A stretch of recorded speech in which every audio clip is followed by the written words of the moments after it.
Alright guys, if you're a closer and you struggle and are sick and tired of hearing prospects say things like this to you. Oh, listen, I'm not really sure I even really need your help. I already have something like this. I don't really see the value in needing you guys anyway. I can do this myself. And things of that nature. We call these high ego prospects. If you are sick and tired of dealing with these prospects and you don't know how to build urgency with them, you're going to watch this video. Now, my name's Ahmed, and in the past, I used to struggle with these very same prospects. They used to walk all over me. I didn't know what to say. I didn't know how to handle them. And it wasn't until I learned some of these skills that I'm going to give you in this video that I changed the game. Now, I was on an offer selling for a company where pretty much 80% of prospects had a very, very big ego. They like to see themselves as important and they were making decent money. This changed the game for me, honestly. One time on this call, I was getting lots of objections. I wasn't really going anywhere for 20 minutes. And it wasn't until I changed my track and path where I helped break down the walls of his ego by satisfying it, sold him through identity and a few other nuances I'm going to cover in this video. He changed his tone.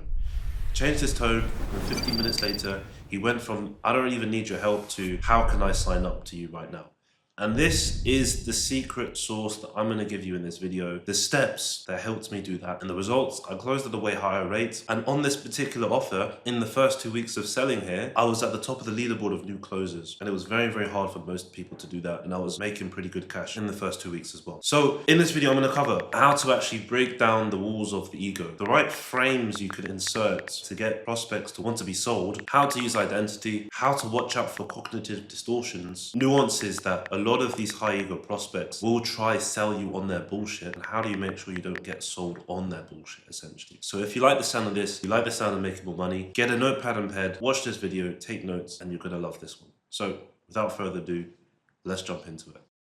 Alright guys, this is how to build urgency with high ego prospects. Now, step by step, this is what I do. These are part of the tools in the toolbox, obviously. There's a lot more. I could speak on this topic for hours, but let's get straight into it. Now, if you are sick and tired as a closer losing deals to people saying things like, I need to think about it, or I don't really need this right now, or why should I work with you, or I can do this myself, or I don't really see the value. Like if you get a lot of value-based objections, or you get a lot of people that procrastinate and delay objections, and there's a lot of like lack of urgency around that. Typically, sometimes the value objections are due to prospects being high ego, right? Or they feel like they can already do it enough, right? They can solve their problems without you, right? That's how you're dealing with prospects like this. They are pretty sharp. They have their guard up. They tend to be pretty confident as well. You know, overconfident to some degree. We like to say that might be outside the buying pocket, which I might touch on in this video. And like I said in the intro, you know, there were times where dealing with these people, you'd be in this objection handling loop ages and not really going anywhere. But there was a series of steps I had to change that took me from trying to convince them over here to helping them let their guard down, satisfying the ego, and turning them from like, I'm doing okay, I don't need this, into, okay, great, how can we actually start working together, okay? And that's a big, big shift. And I'm gonna go through step by step what you need to do. Now, this is gonna be stuff you haven't really heard of before. Now, step number one is we have to satisfy the ego. So let's take a step back. Typically, when people come to your sales calls and they have an ego, what do they typically say? They say things like, you know, you ask them the first question. Your first question should be usually a goals-based question. Okay, so what are you looking to achieve? And they'll say things like, well, you know, over the past 5 years, I've grown a business, I scaled it, I have this history in XYZ, blah, blah, blah, blah, blah. And if they start to ramble around things that edify them and make them actually gain status in the conversation, that's typically a sign that you're dealing with someone with a high ego. Now, the issue with this is if this continues, your calls go longer. And again, the ability to actually drive urgency for what you need, what you sell, goes down because they already believe that they're okay, even though, which is a contradiction, they're on the sales call looking for help, okay? So the second you hear this, you need to quickly satisfy the ego. What does that look like? Well, you have to recognize what they've achieved. Make your comments or compliments genuine, not flattery, and allow them to feel acknowledged for what they've done. So you might say things like, wow, that's really, really great. I mean, it's not often I speak to someone like yourself who has done XYZ, but I'm happy because it also means that people like yourself also understand that they need help to get to the next level. You know what I mean? So it's a statement of acknowledging. It could be even like, wow, that's amazing. I can't believe you did that. Was that easy? No? Wow, that's really, really great. And obviously I can understand why you're here, because you've already got some level of success, but you understand you can't do it alone. You need to actually get to the next level, right? So you satisfy the ego by complimenting them, rewarding them, but at the same time, it's a bit of what we call like a push-pull. Like you say, yeah, I'm really happy of your achievement. But then a tiny bit, you need to make sure that you set the idea that, okay, cool, there's another level and they haven't figured it all out. Because the issue you'll face is you sometimes over-compliment them and the ego just raises. And it basically doesn't do what we need to do, which is like get them to drop the ego. So that's why step one is satisfying the ego, so they stop feeling the need to actually tell you how good they are, right? Again, this hurts sales if you don't do that. Now, the next step here is we set the right frame, okay? So I kind of touched on it in the beginning, in the first step, but this is where we go a bit deeper. So you satisfied the ego. Now we need to set the frame, okay, with this type of prospect, because the end goal of this is to drive urgency. How is urgency built? A gap. High ego prospects don't really want to have a gap built with them. So that's why we have to satisfy the ego, drop the ego, set a frame so that we can start to build a gap, and then we actually build a gap, okay? So the frame set is key. What is the frame set? So I'll give you an example. You may say things like this. Yeah, and also one of the benefits I love about my role here is I get to actually facilitate people's growth. And when I speak to people like yourself, it's very, very easy and straightforward because you clearly know how to articulate not just what you're struggling with, but also what you need to change in order to get to that next level and how someone can help you. You know, that's an example. Or it might be like, yeah, one of the benefits of and what I like the most and enjoy the most about speaking to someone like yourself is that you can clearly identify your weaknesses and areas of improvement so that you can get some external help to help you get to the next level. And so for you, what would you say is the biggest challenge you're facing with regards to actually making more, right? That's a very, very powerful frame to set so that someone, because again, what we're doing is in this frame set, we're tying an identity. So we're setting a frame, but we're tying an identity. Why? People with ego like to see themselves as successful, intelligent, and all the positive qualities, okay? And so when we say that people of that nature can basically give us the answers that we're looking for, what does that force them to do? It forces them to give us the answers that we're looking for. Easy, right? So we're again weeding out and removing all the bullshit that could come up where they're trying to, one up you or say, oh, I've already got that, or I don't need this, or they're closed. You drop the guard down so that they can open up to you, right? And that leads us on to step two. And as you can see on the screen, we've reframes vulnerability, makes them prove that they're smart enough to be honest and open, right? But we move on to step three where we rip into pain and use identity. Okay, so this is the powerful thing here. So how do we rip into pain? What's the biggest challenge you're currently facing with regards to actually achieving more? Oh wow, how long have you actually felt like this has held you back? Okay, and what do you feel like you've missed out on? Or, okay, what's the biggest challenge with regards to growing? Wow, what does that look like? Okay, how much are you making right now? Wow, is that enough for you? No, why not? And you go into pain. I've got a whole sequence I teach my students in terms of like how to effectively and quickly and efficiently go into pain, which we'll save that for another video. But now you've satisfied the ego, now you've set the frame, now it's time to rip into pain. Okay, so now you go deeper, you ask all the right questions. And then with the identity piece, the benefit of this is when you're actually setting goals or you're going into like the future version of themselves, one thing you can do is like, okay, cool. And I'll touch on in this later on in the video. One thing you can do is what we call entrenching your identity. So we use what we call like a timeline to understand, okay, cool. So when was the birth of this goal that you had? When did you first realize that this was who you were supposed to be? Okay, cool. You realize that you're not making as much as you want to now. When did you realize that, okay, cool, you actually wanted more for yourself? When did you decide that this was who you were? Go into experiences. We're entrenching the identity here. Again, there's so much I can share on this topic, but it makes for like a 6-hour video, which I might do one day. But the key things you want to take away is satisfy the ego, set the frame. Now we're ripping into pain and we're tying in identity to actually sell them at a high level. Okay. Now, what do you need to watch out for? What are the nuances? Nuance number one, prospects with big ego, they will tend to minimize pain. Okay.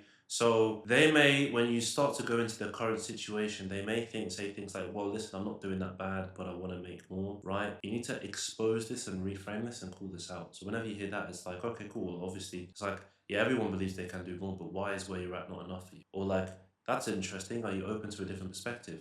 Yes. Have you ever heard of that saying, you can't have your cake and eat it too? No. What does that mean? Well, it means that if you want something, you can't also be happy with where you are, right? Because they can't both exist. You can't both want growth but also want to stay the same. This is the reason why 99% of people stay in situations that they don't like because they are comfortable. So, like, if I had to really ask you, why is where you're at not actually where you want to stay at for the next 2 years? Questions like this get them to really understand that, okay, cool, I can't really stay where I am.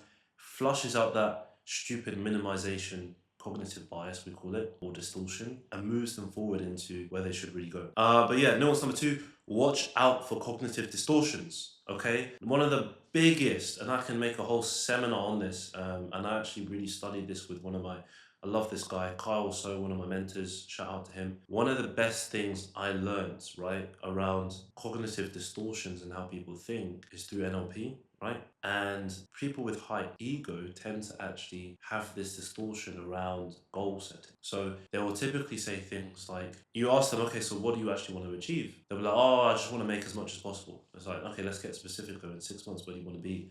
Oh, no, seriously, as much as possible. I'm just someone who always wants to grow, right? Now, to the untrained closer, that's a good answer. To the trained top 1% closer that actually understands human psychology, we understand that that answer can't run. It's not just about getting a number, because a lot of closers in this space will be like, okay, no, but seriously though, 6 months from today, how much do you want to make? They'll force an answer, but they will not have treated the distortion that caused the answer. The distortion here, or which will technically really say is a belief that doesn't serve them. Because if you have this mindset of always wanting to grow, the big question you want to ask yourself is, when does this ever end? It's an unhealthy state of being to be in if you are consistently looking for that next thing without really knowing where the end destination is. And this distortion is rampant everywhere in online space. Everyone's just chasing for the next number. But that's the reason why a lot of them, when they actually get to where they want to go, they feel sad, they feel depressed because they've been chasing the wrong goal. So it's very, very important that you actually call this out early. I say stuff like this. That's interesting. You always want to grow. I mean, who doesn't? But I guess though, when does it end? Are you going to stop when you get to Jeff Bezos' level and you're making billions? Are you going to stop when you're making more than Elon Musk? Are you going to stop until you're making trillions and trillions of dollars? Because if you don't actually know where you want to go, how can you ever measure success at that point? Because I could recommend you the best program, but you're going to join it and be unhappy because it didn't get you to trillions of dollars. And ethically, I can't sell you a program to get you to trillions of dollars because me, myself, I haven't even gone there myself. So, let's actually look at this, because the smartest people, they actually set what we call SMART goals. And I have a whole sequence of reframing around that. And again, I save that for my students here. That's why they stay at the top of the leaderboards, making 80-90% close rates, because they have conversations with people that most people are not actually having. So watch out for this distortion when you're selling this difficult type of prospect. Now, nuance number three, pushing them away.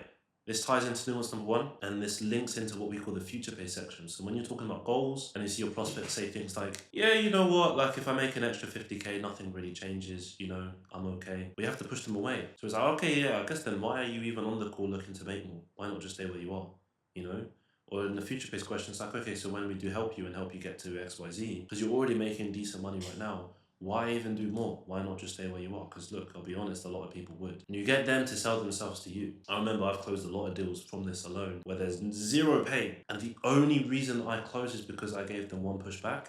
They gave me an objection. And I said, hey, hang on, remember the thing that you said you wanted that you don't have right now? Is that not worth it to you? And they closed because of that. So don't neglect this step. I made a shit ton of money from this nuance. Every single nuance, I've made a lot of money from each one, and there's more, right? But the last one is around pain. So the biggest misconception in the sales space is that pain equals past pain, okay?